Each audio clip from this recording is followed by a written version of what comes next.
Hii serikali tulitafuta na shida mingi sana. Hatuwezi kubali mtu haribu. Unless watu ya Kericho mniambia tukubalie iharibiwe. Si tulitafuta na shida mingi. Huyu William Ruto walimtesa.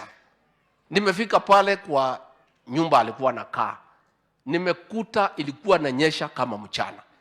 Alikuwa kila nyumba ameweka sufuria ya kutega maji. Choo zote zimevunjika.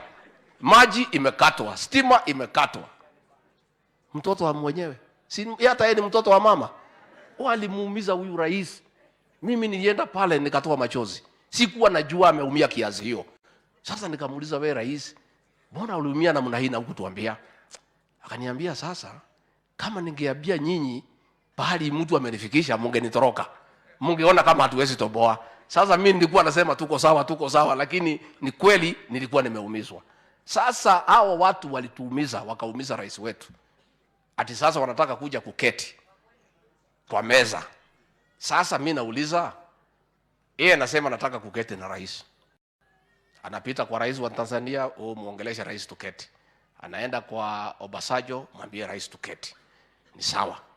Rais akiketi na wajumbe ya ODM, anafukuza hawa.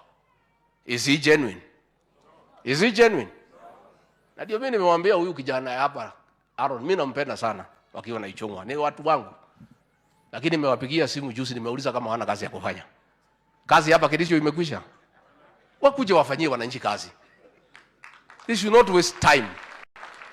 Huyu mtu, he is not genuine about any dialogue, any discussion. Because if he was genuine, why is he punishing members of parliament who has come to sit with William Ruto? Nao wamekuja kutafuta maendeleo. Yeye akija anatafuta mambo ya familia yake. Yeye akija hakuna makosa. Hata juzi tumekuwa kwa ikulu usiku, Kalonzo amefika. Alikuwa pale, amekuja na giza. Mbona hawezi kuja mchana? Sasa niliona Murkomen wanapiga picha na hiyo mtu. Sasa amekuja. Mbona hawajafukuza Kalonzo kwa Azimio?